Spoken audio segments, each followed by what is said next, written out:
Hello. Hello again. How are you, mate? Yeah, not too bad. Not too bad. Yourself? I'm all right, mate. Episode 8. Episode 8. We weren't going to say that, but we have said it now. I know, it's my fault. I mean, I'm assuming we carry on doing this. I would imagine so. What else can we say? Episode 103. We're probably going to stop doing it. Episode before 9? Yeah, exactly. Yeah, let's do that. Okay, we got another dad on. Yes. Jason. Welcome. Thanks, guys. Thanks right? for having me, yeah. Right, so we've rambled about ourselves. So the whole point of this is getting dads on. So tell us a bit about yourself. Tell us about your kids. You know, I'd just like to point out before we started, Jason said, this feels like a police interview.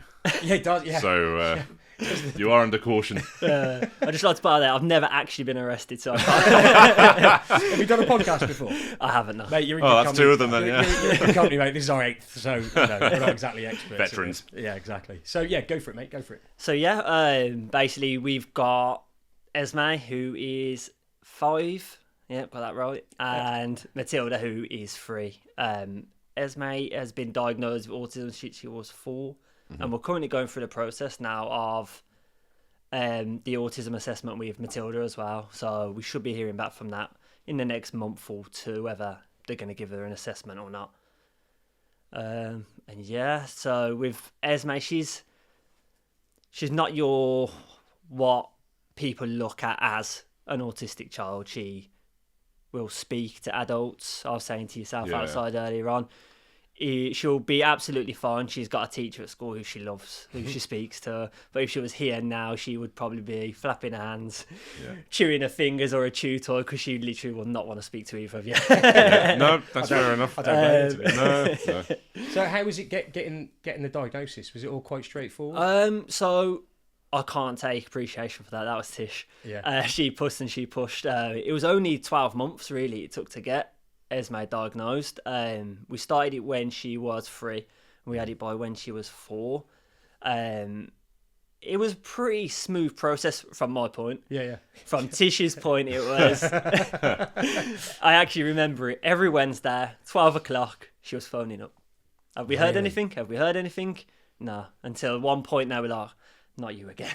So they ended up expediting it. And then that took, I think it was only 5 weeks after that point, where we still had quite a while where we should have waited. Whereas because I think she just gave them too much of a headache, they just gave in and expedited it. That's really important, isn't it? We've touched upon this before, is just being the person that is going to be a pain in the arse and just a constant picking up the phone, emailing them. At some point, they're just going to go, I just get this person off my case. Just let me just respond to this person. Yeah. And it's unfortunate, but it is like that. Yeah. Yeah, well, we was under the illusion of get the diagnosis before she goes to school in September. So that's what we really pushed for. Well, Tish really pushed for.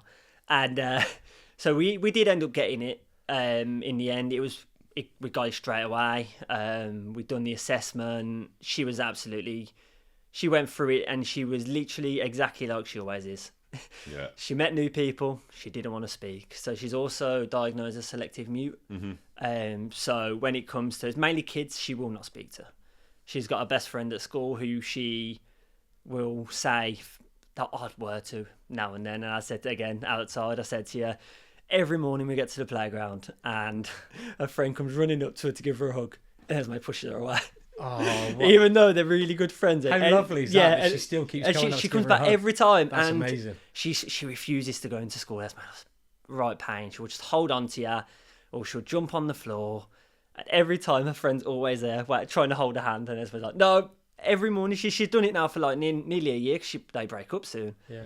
And she's done it through the whole of the school so far, and she's still there. So that's so nice. Yeah. Like, she's just got patience with Esme, which is absolutely amazing, because a lot of kids won't. A lot of kids are just like, give up now. Some kids have just got this real good intuitive, innate thing where they just they don't know exactly what's going on. But they just naturally.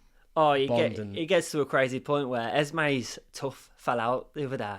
We're going on a bit of a tangent already. No, mate, tangents are great. But her first tooth ever fell out. Oh God, it was a nightmare. It was loose for about 3 months, I'd say. Every day, is it coming out there? Is it coming out there? It was barely moving. And it finally come out last week. And her friend had the exact same tooth, loose at the same time. And we went to school the next day, and I said, oh, look, my tooth fell out. She got running around like this. Her friend was like, "Oh, mine hasn't fell out yet." Picked Esme up from school. Her friend come running in. Look, she went into the bathroom and pulled it out. Oh, I'm dreading that. I'm dreading. How old is she? She's 5. She's in 5. reception at the moment. I'm dreading that. Like Thomas is nearly 6, and none of them are wobbling yet. And because he's non-verbal. The whole he's gonna be like messing with it, and I know what he's gonna do. He's gonna get our hands to his tooth. I know he's gonna do it. Yeah. To be saying like, what's going on here? And can't tell you, but don't pull it out. Absolutely dreading it. There must be some YouTube cartoon out there that explains it to children. Probably, but I doubt it'll work. So what's it like day to day? So with both of them. So with both of them, it's a challenge. It's first thing in the morning. It starts. So funny enough, actually, Matilda, who isn't diagnosed yet, we're currently obviously going through that process. Tish is adamant she's going to be diagnosed with autism. I struggle because I struggle to separate what's learnt behaviour from Esme. They're together all the time. That's a really good point. To what's actually autism traits, and so I really struggle there. But so day to day, Matilda's up before Esme. Esme goes to bed at 7, and Esme sleeps till 7. Really? Yeah, she goes 7 till 7. Whereas Matilda's awake from 5 in the morning. So she literally will come in, wake you up. I want to paint. Matilda, you're not painting. Bear in mind, she's only 3. It's literally 5 o'clock in the morning. We're not painting. All right, Peppa Pig. All right, here's your iPad. Let's watch some Peppa Pig. And then I'll get up, get ready for work. I work from home the majority of the time, so I'll have my laptop on, get her some breakfast. Then Esme will get up. I want to go to school. Oh, great, here we go again. You're going to school. Get her ready for school. And she normally perks up, to be fair. Just about an hour before we leave the house, half an hour before we leave the house, she'll perk up, she'll be excited. Get her in the car, absolutely fine. Get to school, and that's it. That's where it starts. Really? Yeah, she will be standing in the playground. She'll be speaking to us. Because like I say, she is verbal. She does speak. We're lucky enough where if she is hurting or she is ill, she can tell us, which is brilliant. Obviously, I've listened to your podcast yourselves. I can imagine how hard it is. But with Esme, she's happy and she'll just tell us. But then once we're in that playground, it's like a switch. As soon as we walk through that gate in the morning, it's a switch, and she will not speak.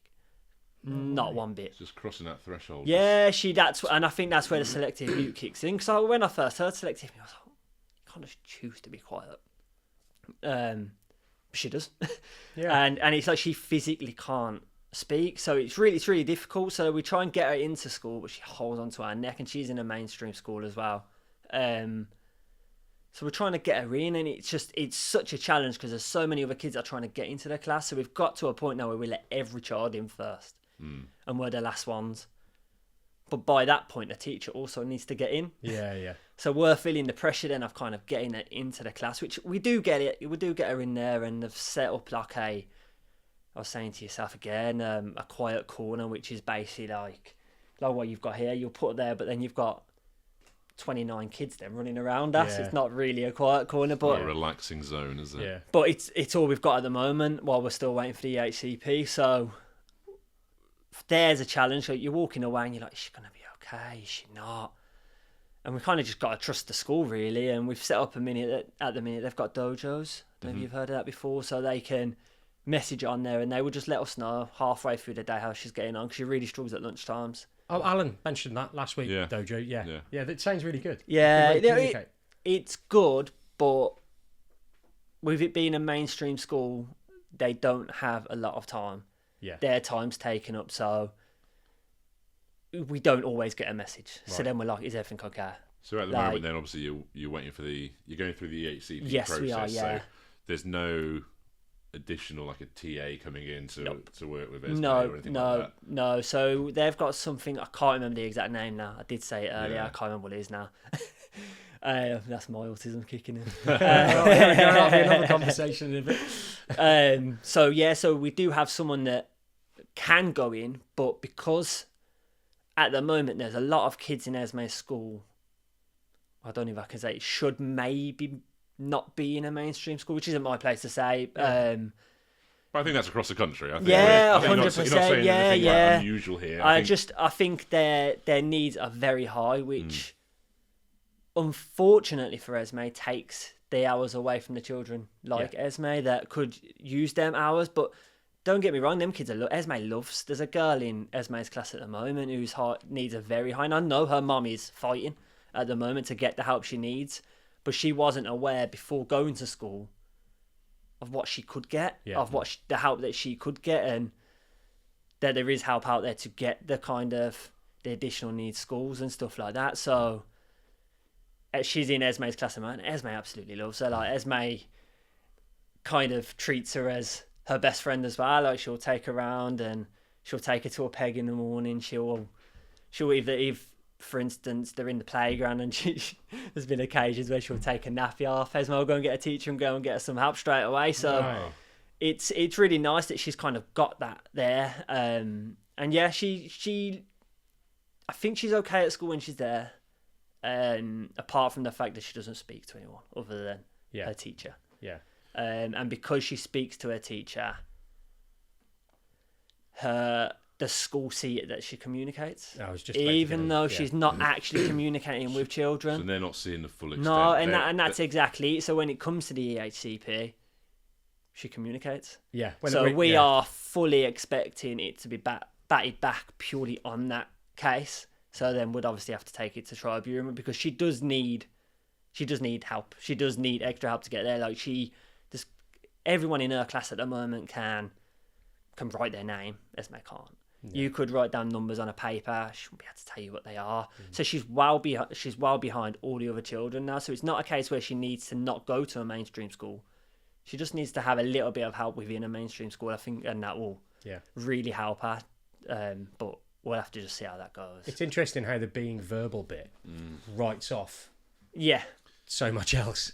100%. Yeah. I was saying to Jason just before we started recording, and I think you said it previously, that sometimes in the sense of going through EHCPs and additional support, not in sense of kind of the future for the children, but it has been easier with our kids being profoundly autistic. Absolutely, yeah. Because it's very much black and white. Yeah. Yes, they're autistic, they're non-verbal, they can't communicate, they're still in nappies, global developmental delays being thrown in there.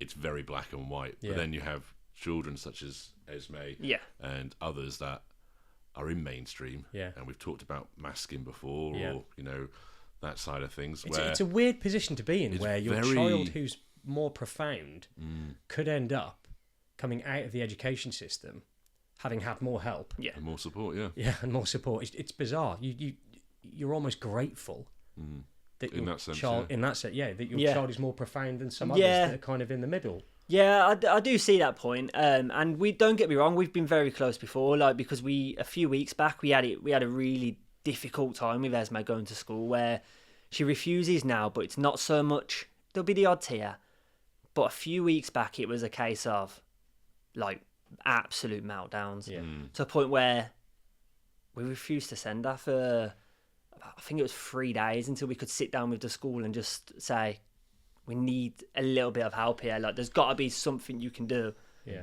just to help us. And that's the only reason we've got the messages on dojos now, just because of that meeting. And what was the school's reaction to you taking Esme out for 3 days? So we've already had discussions with the head teacher before we took her out to say, she's really struggling. Yeah.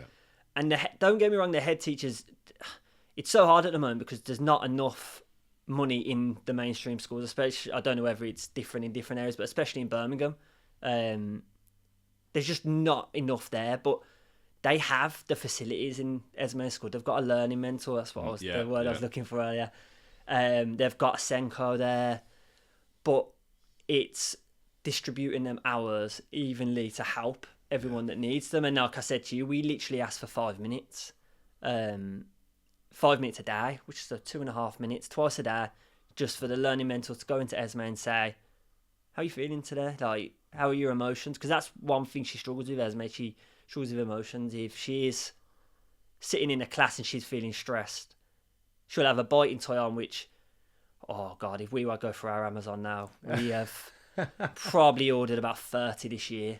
Wow. She absolutely bites through them, and if God forbid she forgets a biting toy, or we forgot it, sorry, her hands when she comes home. Really? And that's what we've had to put in the EHCP as well, that it's a form of self-harming, really, because she is, to an extent, she's biting all the skin off her fingers. So that's not nice to see. So it's really hard and the head teacher basically, I don't know if I should say, but she basically laughed and was like, "You want a whole 5 minutes a day?" And I was a bit like, "Well, yeah." Really? That was the response? That was the response, yeah. So we was a bit like okay, what do we do? So we did actually think about homeschooling, but we're just not placed to homeschool. Yeah. We're just not placed. You want the best for your kids. Yeah, and that's it. Like, we want her to learn, we want her to advance, we want her to have the best life possible because she can. Yeah. Do you know, like, I see a lot of myself in Esme, like the stuff Esme's going through now, when I didn't know what autism was before we had this. Now it all makes sense. Yeah. Now I'm looking back and thinking, I know exactly how she feels. Yeah. So I want her to go to school, because if she doesn't, and she doesn't learn the stuff she needs, it's only going to hold her back going forward. And she's so clever. Yeah, she's got a lot of potential. She's got a lot of potential. Yeah. She's so clever. Like, she was... And I think this is like, I know when you spoke about on one of your first episodes about when did you admit, or, you know, kind of admit to yourself that there's an issue there. We were like that. So Tish was, I'd say 1.5. She started seeing things. And I was like, well, if you see it, let's go through the process. I didn't see it at that point because Esme crawled when she was probably 3, 4, 5 months. She was walking before she was 1. Her first word was before she was a year old. She said cat because the cat walked past her. Yeah. So I didn't see any of that until we came out of lockdown. And then you blame lockdown because she doesn't want to speak to other kids. You're a bit like, well, she hasn't really mingled with other children for what, 5, 6 months? Yeah, a lot of people said that, didn't they? Yeah. So I was a bit like, how do we know that's what it is? Yeah, so it wasn't until we actually started really going through the process. I was a bit like, okay, yeah, I kind of do see it now. Like, when we was in, I think my first ever time where I was like, wow. We went to a park and we were just walking through. And as we finished the park, we had a really good day. She was running around, and it was before Tilly was born. And we were just walking back to the car, and she seen a girl. And she was like looking and smiling at her. I was a bit like, is she going to go speak to her? She went up and spoke to her, and she didn't speak to her. She walked up to her, and she literally just stood in front of her and was just like flapping her arms. I was a bit like, oh. So we've seen the odd flappy arms at home, but it's usually when she's excited. If she asks for something, she gets it. That's usually a bit of, I just thought it was excitement. Yeah. But this was a bit like, okay. And that was like, I got in the car afterwards and I was like, okay, fair enough. Yeah. I get it now. I get it. And after that, then it was them moments constantly. Like, if we go to soft play, we have to get there. If it starts at 9, we have to try to get there at 5 to 9. So she can we'll literally pay 15, 20 quid for him to be in there for 10 minutes until other kids come in. And then we go. We've done that. Just so we can get in there. She can have a run around. She can enjoy herself. And then she'll go. And then we'll go then. But since Tilly's come, it's a little bit better because Tilly's like a pit bull. So if Esme's uncomfortable, even though Tilly's 3 and Esme is coming up to 6, Tilly would just get in there. Like, Tilly would just, like, Tilly's pushed someone on the floor before because they've barged past Esme. I'm like, oh no, what you do? You can't do that. What is it about Tilly then that's making you? I know you said that you want to get some learned behaviours. I feel like we're doing a 360 again. I am struggling with Tilly, whether it's learned behaviours, but with Tilly, the flappy hands is constant. Is it? Yeah, it's constant. I wouldn't say she's selective mute like Esme is. She can go very shy, which again could be maybe down to autism. I don't know. I really don't know. I think it'll be interesting to see how it plays out, and maybe feedback. Kids can be socially shy. So 100%. I can see why you're. Yeah, 100%. But with Tilly, she's delayed in a lot of other things, whereas she's verbal. She doesn't stop talking. She's very verbal. She's more is it PDA? Yeah. That's where she is. Like, when she has a meltdown, you can't get her out of it. If you ask her to do something, even if she said to you, oh, I want a cake, go and get that cake then. No. Oh, okay. And it'll be a constant, and you can't get her out of it. So it's not that she can't have the cake. You've told her, go and get it then. Go and get it. But because we're telling her to get it, she won't have it. PDA's coming up more and more. I met and I just thought that was being naughty. I'll be honest, until Tish sent me loads of stuff. I said to you, she sends me stuff constantly online, Tish does. I don't read half of it. That's that much. It'd be like a full-time job. We'll edit that bit out for you. Oh, she knows, because she said, did you read that? Yeah. What did you say then?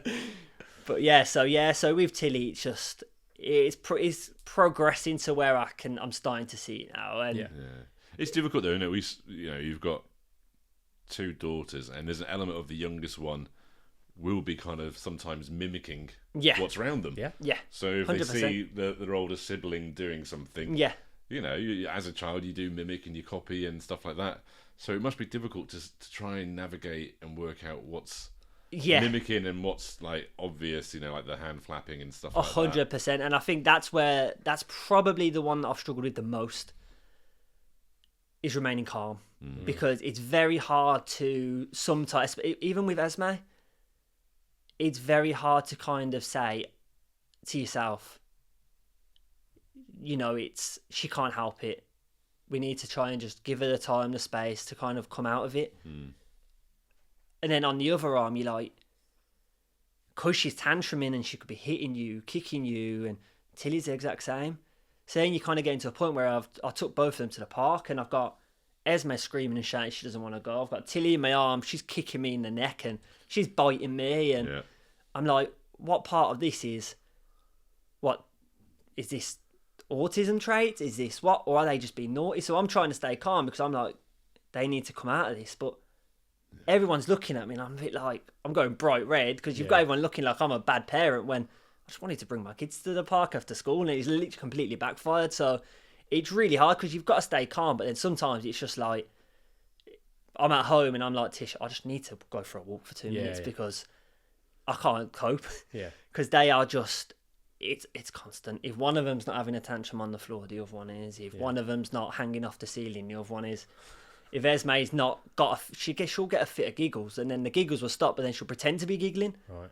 And I'm saying to Es, will you just stop that noise now? I can't. But she's stopped to say she can't. Yeah. And she starts again. Yeah. And I'm like, but she's not giggling, because you can tell by her face that she's literally putting it on, and she will be doing it and doing it and doing it until there's a point where I'm like, I'm going. Autism or not, we can still get irritated by stuff. And that's exactly it. You can't. Yeah. It is what it is. I mean, Yeah. I've lost me shit with Thomas before. I mean, it was earlier when I probably hadn't fully accepted it, and this communication was really difficult. He was trying to get me to do something, and my frustration of not knowing what it was he wanted, and then him having a meltdown, I would just be like, fuck off. Yeah. What do you want? And I feel awful for it immediately after it's left my mouth. But we're only human, mate. It's going to happen, and it gets easier, I think, as you kind of get used to it and you find out ways of managing it. But I think the outbursts are a little bit less as you get through it. I mean, this morning, just exactly that. If you listen to this podcast, we're not perfect by any stretch of the imagination. We're still going through the same as everybody else. Yeah. This morning again, Lydia up at 4:00, and I've said before, when she wakes up, it's not a gentle, hey guys, I'm awake. It's full on whinge. Yeah. And this morning she got up at 4 and went straight into whinge mode for about 2 hours. I just remember just like going to myself, fucking just one day. Just one day, can you not be like this for one day? Yeah. And you just can't help it. You've got to let it out sometimes. And out, anybody who says, oh, I'm 100% perfect and I would never speak to my child, I never think a thought like that. Yeah. You're full of fucking bullshit. Yeah.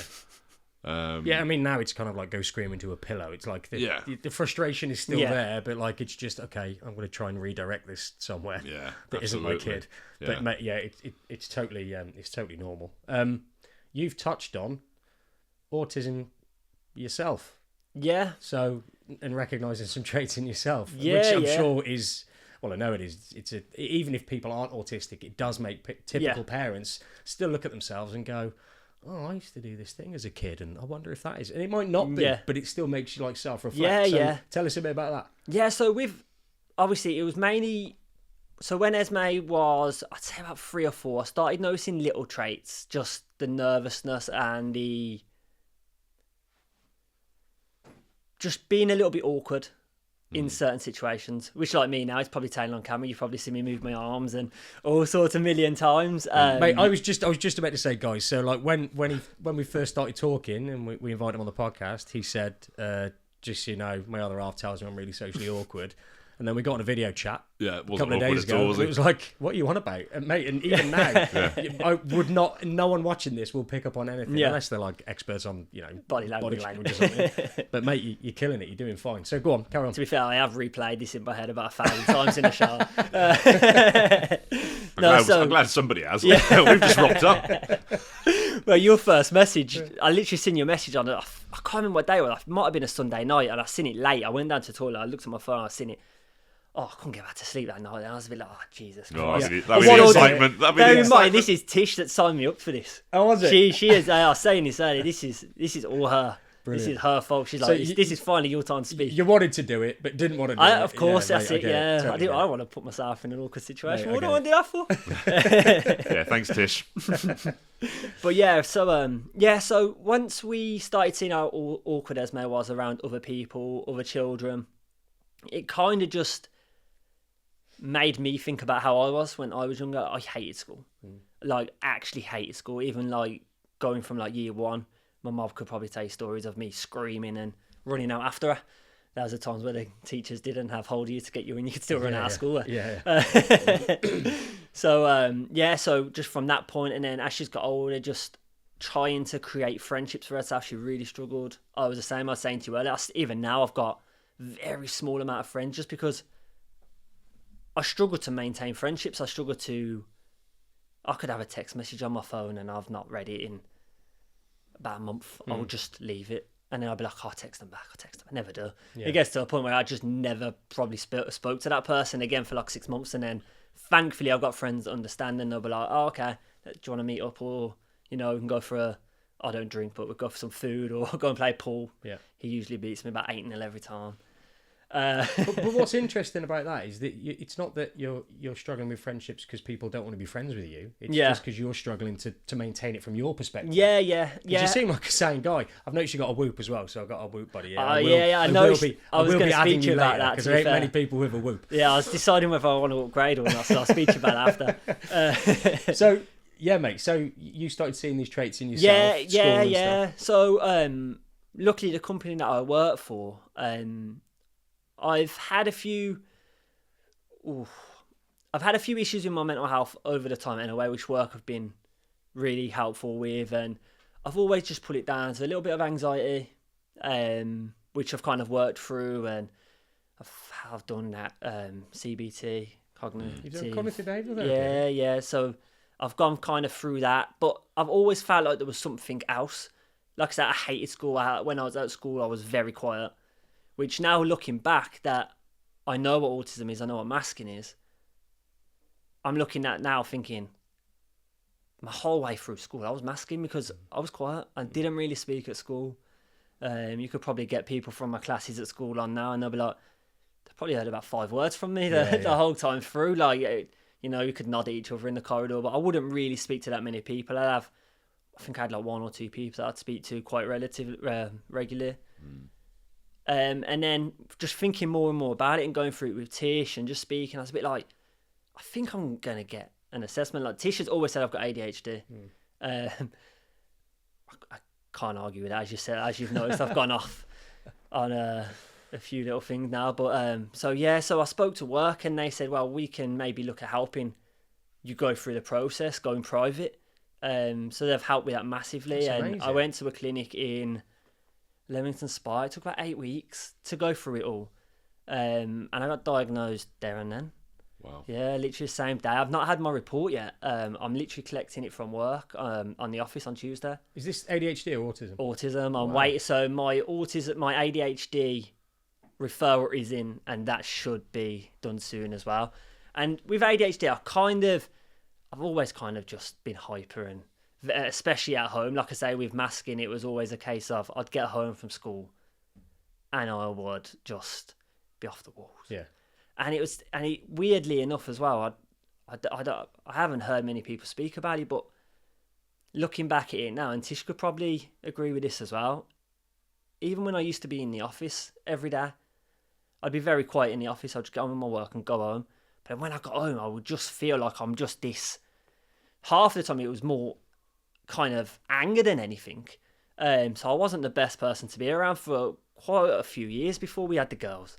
And it wasn't until we had the girls where I was a bit like, I need to do something now, which is when I went down the cognitive behavioural therapy. And that helped a lot, just to kind of learn breathing exercises and just go through some, I won't call them traumas, just things that, like I just spoke about, school stuff, and which sounds weird really, because when people say to you, oh, we want to speak about school, 33 now. Yeah. I don't want to speak about school. We start somewhere. Stupid. Tell me about your relationship with your mother. Yeah. That's always the one, isn't it? And that's, I think that's where people think like you only need therapy if it's, if you've got these really bad things that have happened to you. But it's good that you've identified when you were younger. But it can literally be something as simple as, like, so for me, my past trauma is I've went through 30 years just thinking I was a bit weird. Yeah. Just thinking that I didn't get on with anyone, or it was always a thing, like if Tish would bring her friends around with their husband, sorry, and I'll be like, hey, it's not my type of person. It was more nobody's my type it was of a person. lovely guy. They were all lovely guys. It was more just a case of I just didn't have it in me where I wanted to sit down and have these conversations because I didn't know what to speak about. I didn't know what I wanted to speak to them about. Like my eyesight would be all over here, and so obviously getting that diagnosis now was a bit like.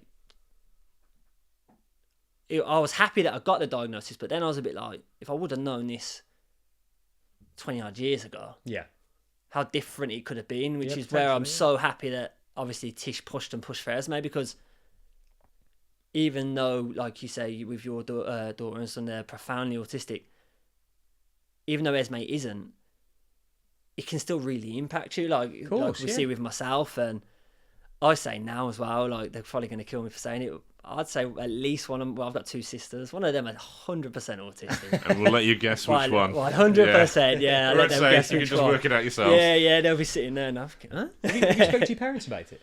So, yeah. So I haven't sat down and spoke to them in depth like I am now.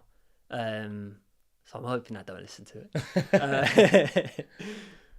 But, yeah, so I spoke to my mum afterwards, and I told her that I've been diagnosed with autism, and she was like, "Oh, okay." And we went through. I just went through a few things with her about kind of school life, and I think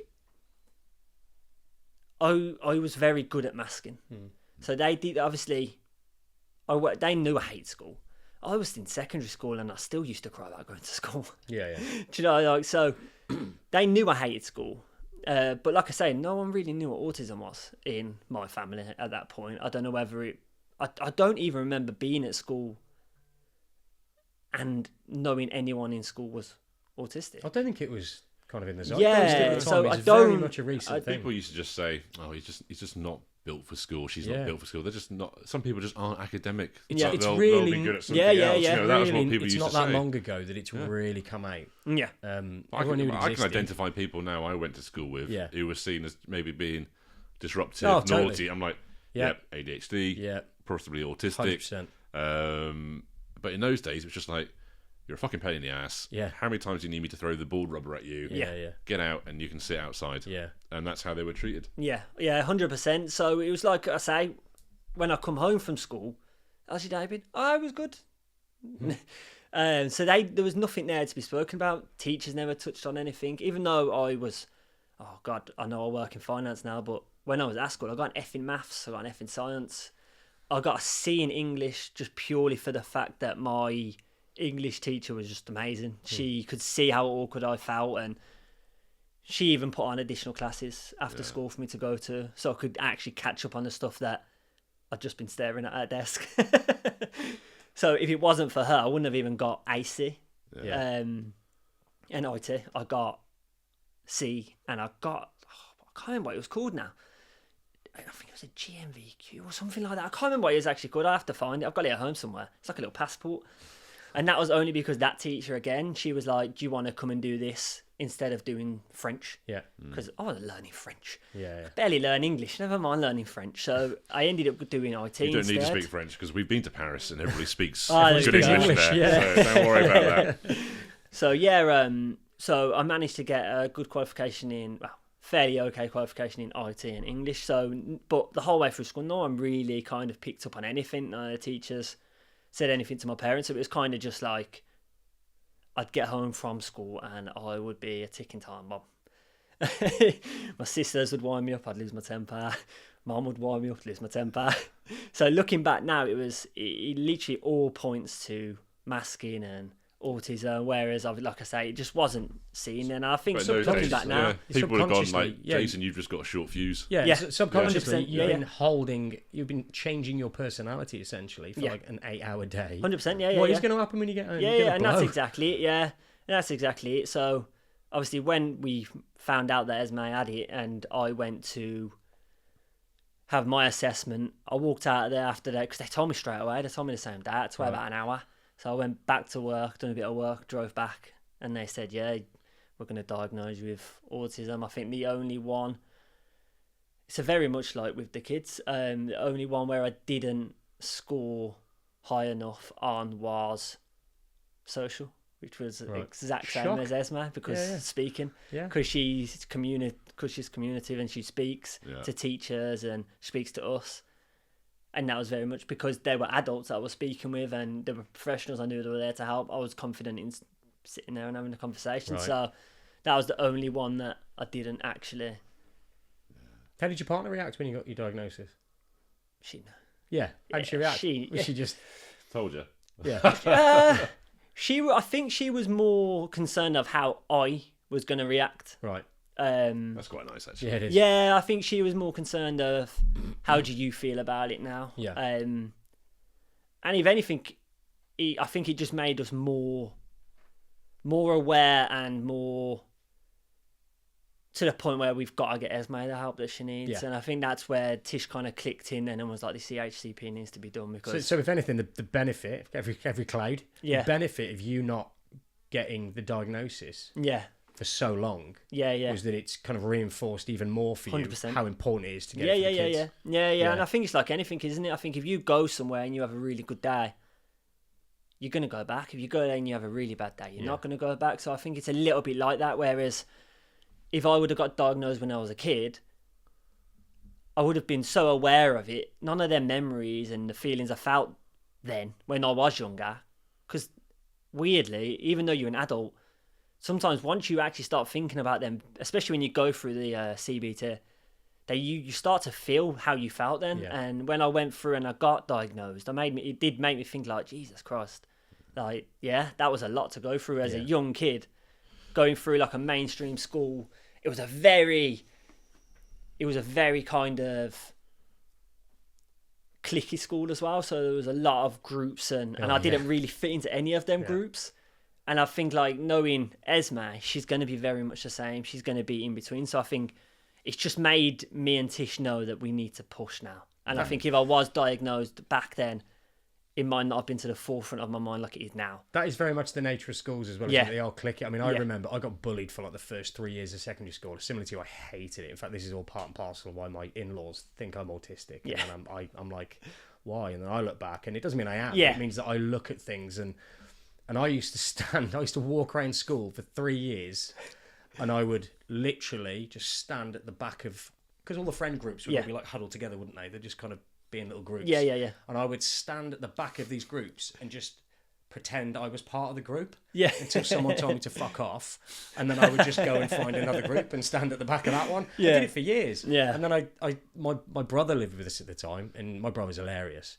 And I remember being like, oh, let's try this funny thing, this self-deprecating funny thing. And if you're self-deprecating, people think it's fucking hilarious. So I did that for the last 2 years, and everyone was like, oh, he's really cool. And I'm like, what? 'Cause I'm taking the piss out of myself. Cool. So I did that for year 10 and 11, and I was sound. But schools are so cliquey. Yeah. Or it's unless you're up there in the higher echelons of school, it's a shit place to be. Yeah, and I think when you are kind of like, so for like Esme with her autism diagnosis, and I think it's actually trying to figure out what you do enjoy and the people that you want to surround yourself with. Because I know growing up, it's very hard because you do want to fit in. You do want to have that group of friends. It's like, am I doing this certain thing because so-and-so is doing it? Or am I doing it because I enjoy it? Yeah. And I think we had that recently when we jumped on that call for 5 minutes the other day. We literally just got back from gymnastics. And I think Esme only wanted to start gymnastics just purely for the fact of a few of the girls in her class had mentioned it. But the first lesson of gymnastics was all right. We got through it. The next ones was getting gradually harder. And at the moment, they are getting ready to do a show in front of adults. So, which means I kind of have to try and take a back seat, and she does it on her own. Right. No chance. Bear in mind, the whole lesson so far, I'm literally there. I'm literally on a mat with all these other kids trying to help Esme do cartwheels and handstands, and no one else's parents there. It's just me. And luckily the teacher's happy with that. Like I know she works in the Senko school, so she understands. Oh, interesting. But because they're doing a show, she doesn't particularly want someone there. Like, a grown adult sitting on a mat, and that's exactly it. Yeah. And the kids are working really hard to get this show together. And Esme said that was it, a complete meltdown. It was the first time we had to leave. She was just sobbing. She wasn't kicking or screaming. She was just, I could see it in her face. She wanted to really, really take part. Yeah. She kept telling me to go, but as soon as I moved a foot, Dad. So she was telling you to go. Yeah. Oh, but sad. she literally just couldn't separate herself. No matter how literally close I tried to stay without being in the way, it just wasn't close enough. Right. And it wasn't far enough to be out the way. Yeah. So we just had to call it, and we just had to say we're going to have to just leave this, and we're going to probably just skip the show. We're going to go and support them, and Esme is going to go and see what she calls a friend that she's literally never spoke to. And we'll still support it, but we've kind of moved away from that now. And she's gone back to horse riding. She loves horse riding. Okay. Yeah, absolutely loves it. Autistic kids and animals and Mate, horses. Sevendale. Yeah. They'll probably do it with Esme. With Lydia. Thomas was with Lydia. Thomas was they suddenly, and they didn't tell us ahead of time. They were like, "Oh, Thomas is going to be doing some horse riding lessons. Is that okay?" We were like, "Fucking yeah, it's okay." Like, well, that's awesome. Yeah. Like, and it's nice again. Specialist schools, they do really nice things with these kids. So Lydia will have to get stuck into that. No, I think she'll enjoy it. You know, maybe she'll become a jockey, win the Grand National. That'd be good. You don't need to speak doing that, do you? That's true. Just ride the horse. That's all you have to do, isn't it? Just ride a horse to be a world champion leading jockey. But going back to your point, it's hard, though, isn't it, as a parent, when you want to see your kid enjoy an activity. Yeah. And you've got like friends and family who's got kids, and they're all kind of gymnastics, or they're going to football, or they're doing this, and you hear the stories about how well they're getting on, and you're just like, I just want mine to partake and enjoy it. They don't have to be amazing. They just enjoy something. And especially when she really wants to do it. Yeah. It's not like I want to get my kid involved in these typical activities. Like, she really wants to do it. She does, yeah. She just can't bring herself to. And that's it. In the early days of the diagnosis, we tried other things. Tried the little kickers, it's called. We tried that. Yeah. Not a chance. She just literally, as soon as someone went by her, she would just literally go into like a cocoon. Yeah. So we had to stop that. And the only reason we started gymnastics was because of the teacher. She's from a SEND background. She was like, just bring her along and see how she gets on. And the first lesson, it was so promising. We thought, we've done this. Like, even at the end of the lesson, she pushed me away, and she let me sit on the side. Oh, nice. So then to go from that to then the following 6 weeks, just constant screaming and shouting, it was just like, what's gone wrong here? Like, how can it go from so good? Like, she just pulled us into this false sense of security and then just kicked us back out. So, is there anything about your journey? We always call it a journey, don't we? Journey. I don't know what else to call it. Really. I know, yeah. Is there anything that you've learned, like you'd advise other parents, but dads maybe specifically, like, what to do, what not to do? Obviously, patience is the key one, and that we spoke about, which can't always be possible. And also from a selfish point of view, like, especially for dads as well as moms, so just parents in general, just have that one thing that you enjoy as well. So for me, mine's always something to do within fitness at the moment. The last couple of years since Esme, mine's running. So I recently joined a local running club. I've done a few local races, and I try and get out at least once a day to do something, whether that's go to the gym to do some strength work or run. That's my thing, and Tish is aware that's my thing. She's more than just go on, get out for half an hour and do your run. Like even now, she's literally said, "You're going somewhere you've never been before. Stick your stuff in the back of the car and go drive somewhere that you've a local park and just do your run there before coming back." Because she knows, like, after these types of, I've never done a podcast, but like when you speak to anyone about anything like this, it can take a lot, especially with like kids. Like we've been up since 5 o'clock this morning, and I've literally spent an hour before coming here cleaning the kitchen because it was just covered with black paint everywhere from then doing painting. So it's like, just have that one thing that you can try and get out, even if it's not once a day, every other day, just to have that one thing that you enjoy. Where it hasn't got to be fitness, it can be anything. Knitting, just something that reading, helps you decompress. Anything. 100%. Like, and I think that Tisha struggles with that because she hasn't got that one thing at the moment. I was saying to you earlier, her life revolves around getting the diagnosis, getting the EHCP, getting the speech and language on board, occupational health, chasing people, chasing the cats team. She's constantly just to a point where she'll be in bed on Instagram and she'll nudge me and be like, "Oh, look what this person's put in the EHCP. We should have done that." Right, She should switch off now, read a book, she loves like cowboy films, so I even brought her a book. I was like, "Read this book. It's about cowboys, I don't want to hear about it, but just read it." She did it for a day, and now back on Instagram every night. So it's like I've tried everything to try and get her to find something that she wants to do to get out. Whereas she's a lot more sociable than me, but then being sociable revolves around other people being free. And all of her friends have got kids, so it's not always possible. So like I say, I found my one thing, which is running, trying to stay a little bit fit. And if everyone can find something they enjoy outside of the house just to switch off a little bit, I think that will help massively. That's a great shout. That's a great shout. Mine's the same. My fitness is like my decompression. Whether it's in the gym or it's running, which I rarely do. Which we're going to have to do a lot more of, aren't we, Andy? We're going to have to do a hell of a lot more. Yeah, I know. In fact, while we're on it, go on, tell them, Andy. What's Sean got us to do? Yes, so Sean, the delightful individual.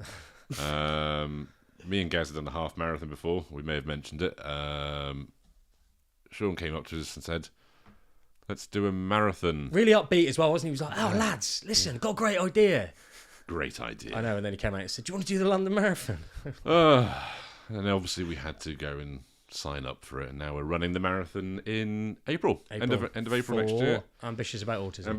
Which is the same charity we did the Paris Half Marathon. Yeah, it's nice doing it for a charity like Ambitious About Autism because you've got the National Autistic Society, which, fair play, they're behemoth. Absolutely huge. It's like, I'm raising money for cancer, it's cancer research, and then you forget about the smaller charities. And Ambitious About Autism do some absolutely incredible work.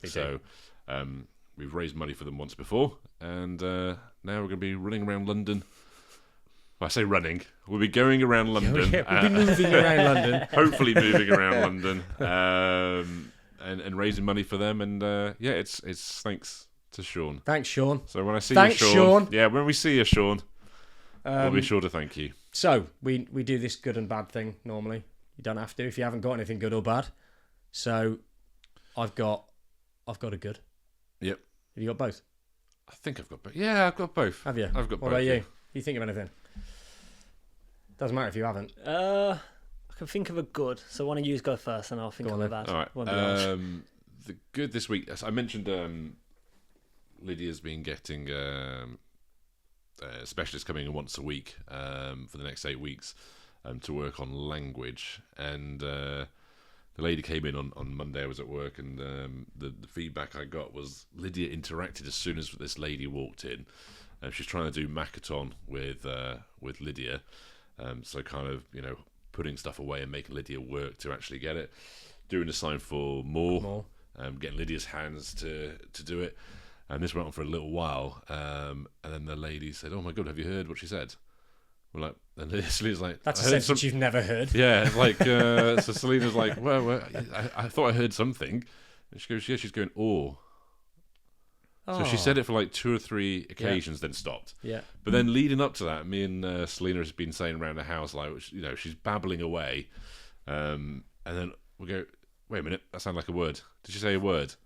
But it's, because you're not expecting it, you don't really pay that much attention. Then you'll hear her go ilk, or she'll say something, and you're like, wait a minute, that sounds like the end of a, the end, the last syllable sounds like it's there. With non-verbal kids, if there's a sound, because you're just used to the sound of your kids, aren't you? Like, if there's a sound that's different, your ears just pick it up, because you're used to the same old random gobbledygook that they say. So when there's something that remotely sounds like anything, it's like, whoa, what was that? And like, sometimes you could be like upstairs, and me and Mish will just look at each other and be like, did you hear that?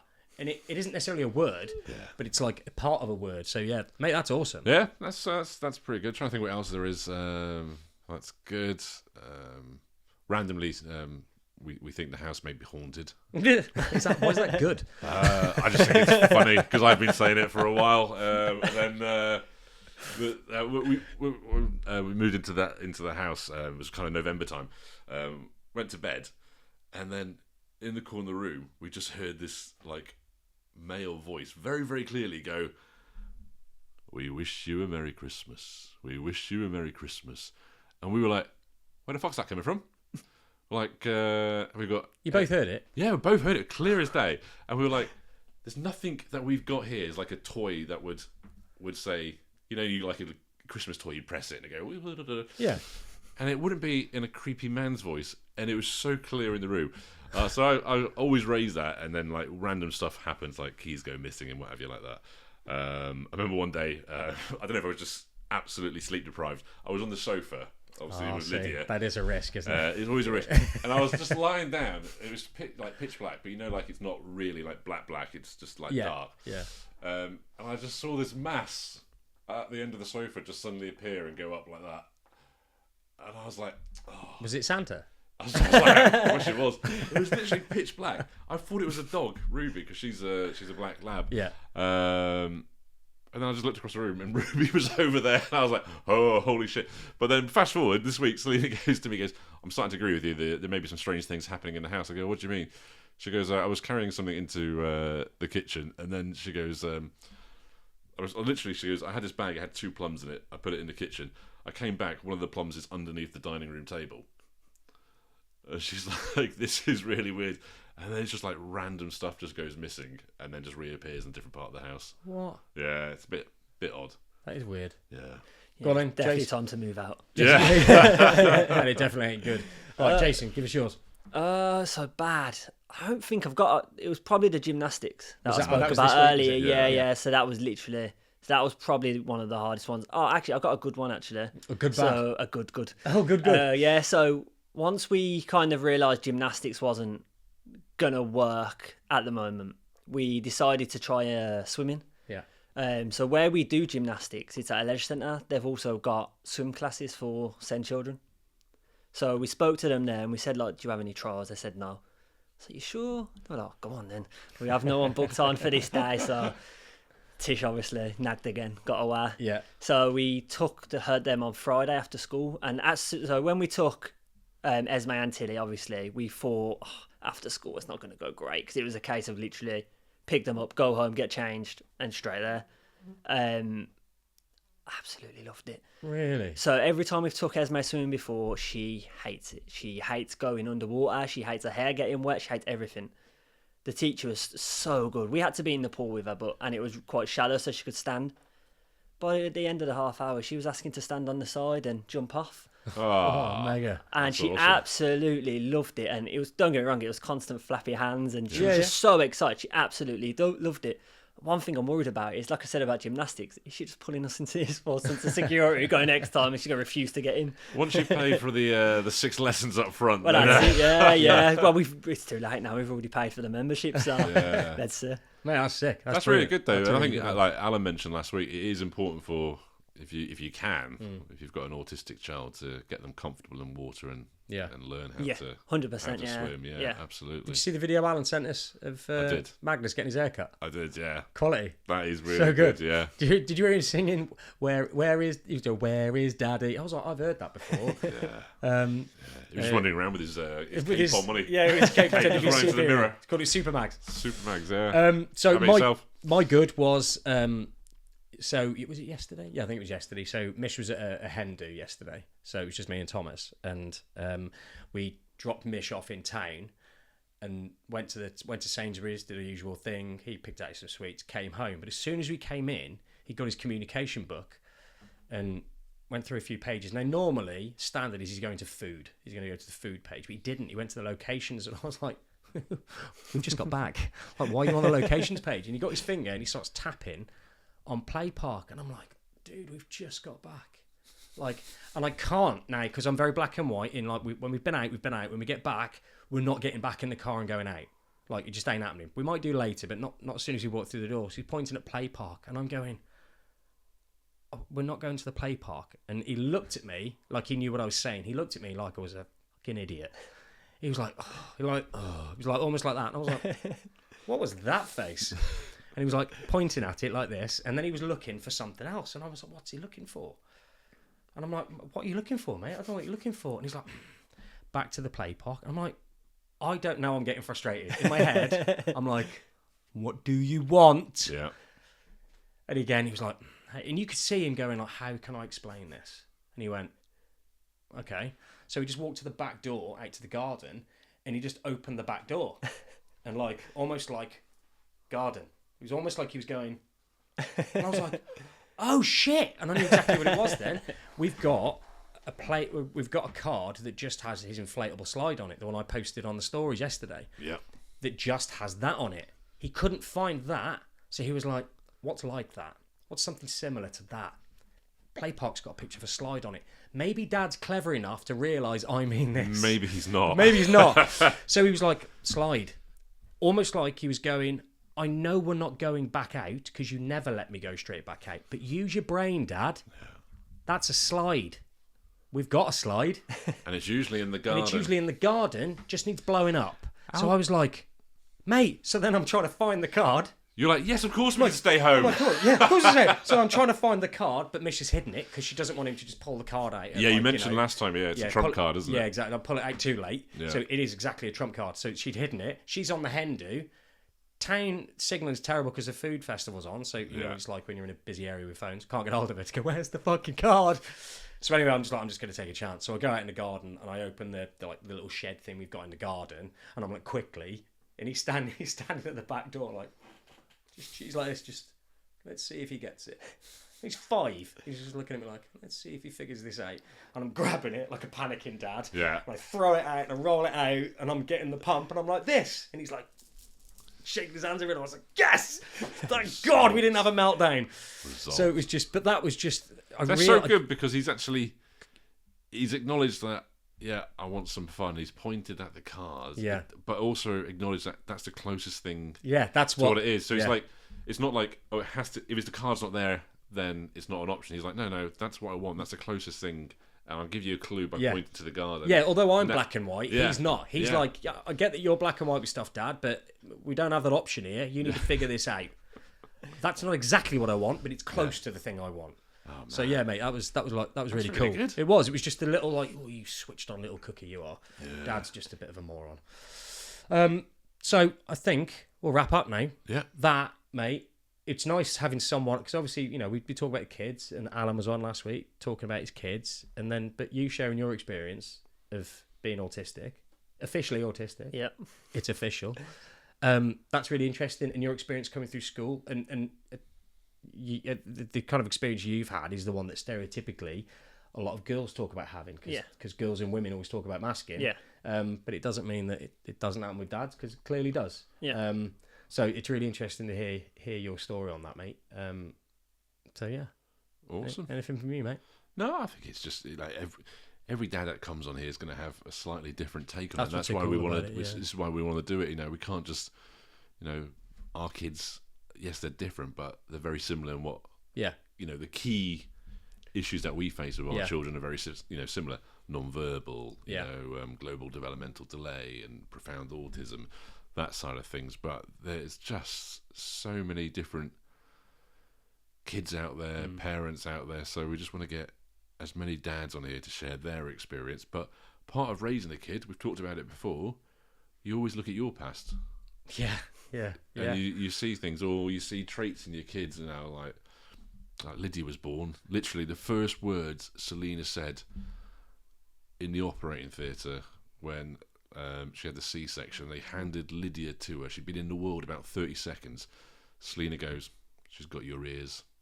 I was like, "Well, just give her a chance. She's just been born. Let's have a beautiful moment with our child." She's like, and got your ears. Because she was a midwife, her friends are obviously in there who are the midwives on the day. They've got the phone, they're video recording it all. So we've just got this video now, this beautiful moment of just Selena going, "Oh, she's got your fucking ears." I'm like, "You're still getting stitched up, love. Wait for it." But you see traits in your children, don't you? Whether they're neurotypical or neurodiverse. And it does make you think about, is it me? Is it my partner that's coming through? And combination of the two. Yeah. It's just awesome to hear. So thank you very much. Yeah, thank you, mate. Really, thanks for having me. Really interesting. And mate, you smashed it. That whole social anxiety thing. Absolute fucking bullshit, yeah. You're fine. Yeah. So thank you, mate. Thank you, Jason. Cheers, guys. Talk to you soon. Have a good one. Bye. Bye.